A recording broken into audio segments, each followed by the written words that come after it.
air collisions are one of the major issues facing all airlines and the FAA. This concern has led to the development of a traffic alert and collision avoidance system, or TCAS, to be installed by all air carriers. United is proud to be one of the leaders in the development effort. United Airlines' involvement in airborne collision avoidance system dates back some 30 years, during which time we actively worked with the government, with the industry, in attempting to find a workable solution, one that would significantly reduce our exposure to mid-air collisions. It was not until approximately 5 years ago that we could see the light in the end of the tunnel. And we joined forces with Bendix King in an FAA-sponsored industry program to develop, certify, and evaluate a production quality collision avoidance system. The TCAS-2 system that United is evaluating was developed here at the Bendix facility in Fort Lauderdale, Florida. Thousands of man-hours and millions of dollars were put into the development of the hardware and software that moved the Bendix TCAS-2 system from the laboratory to the cockpit.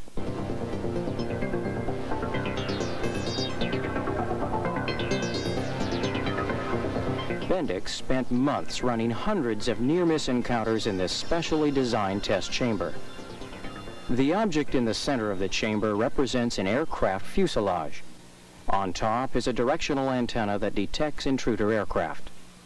Around the chamber are 8 antennas. Under computer control, they can simulate up to 128 intruder aircraft. The data taken from the encounters in the test chamber enabled Bendix engineers to validate the design of the TCAS-2 system. Laboratory simulations are a far cry from the real world. The encounters had to be tested using real airplanes in order to prove the system's integrity. United extended the use of a 737 and a DC-8 to be configured with the TCAS equipment. Installation of the TCAS system was done at United's Maintenance Operations Center in San Francisco. Well, this is the electronics bay of the 737, and this is where we install the new collision avoidance computer on this rack here. We also use information that's already down here from our radio systems, our compass systems, our air data, airspeed computers, which is installed down here too. All this information is brought to the collision avoidance computer, and then from there we wire it to indicators in the cockpit. On this aircraft it took us approximately 9 days working around the clock to install, and on the DC-8 it took us 7 days to install.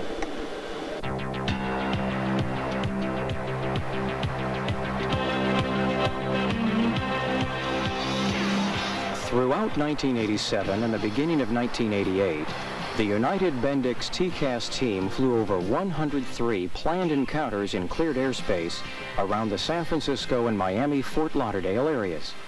These encounters enabled the flight test crews and engineers to evaluate and analyze the recorded data. We looked at overtaking, converging, altitude crossing, and head-on test cases. Behind me on the board, I'll give you the initial conditions for a head-on test. The Boeing 737s at 12,800 feet and the DC-8s at 12,500 feet. The closure rate between the two airplanes is about 450 miles per hour. As the aircraft commence towards each other, the first thing that is seen on the traffic scopes at approximately 18 miles out is the target in white.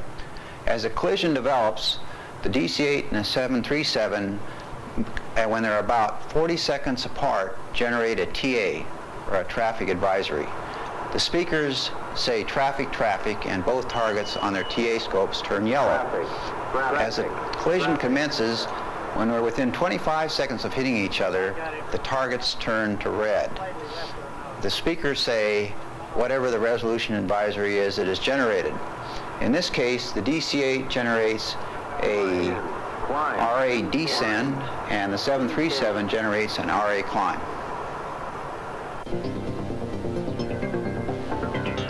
The week of January 25th, 1988 was the start of the final phase of testing to certify the TCAS system for revenue flights.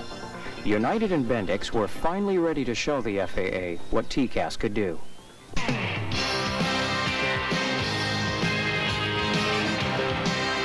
After flying some 27 encounters, along with a few unexpected ones, the FAA granted and signed a certification. TCAS took a giant step into the future of aviation safety. While this certification effort was going on, we were putting together a training program for the line pilots in order for them to become qualified to use TCAS. This training program used videotape, a written bulletin for the pilots to put into their flight manuals, and a computer-based training program that's interactive so that the pilot would actually touch the screen, which was animated to show a real encounter scenario taking place and respond properly in order to become qualified to operate the TCAS on the airplane. The certification was the start of the FAA-sponsored limited installation program. This 6-month-long program will be the operational evaluation period for TCAS 2. A total of 11 project pilots plus alternates are assigned to evaluate TCAS. Their sole responsibility is to observe and monitor the operational performance of TCAS 2 on revenue flights. They will also evaluate the line pilot reaction to the system, since the primary purpose of this phase is to determine operational acceptability of TCAS in scheduled air carrier service. TCAS is the most significant new safety addition to the cockpit to come along in many, many years.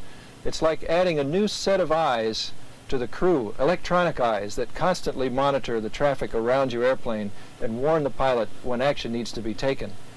This program and the cooperation that has taken place between the Maintenance Operations Center and flight operations within United Airlines is producing the results that the industry has waited for many, many years to finally realize a practical, effective collision avoidance system.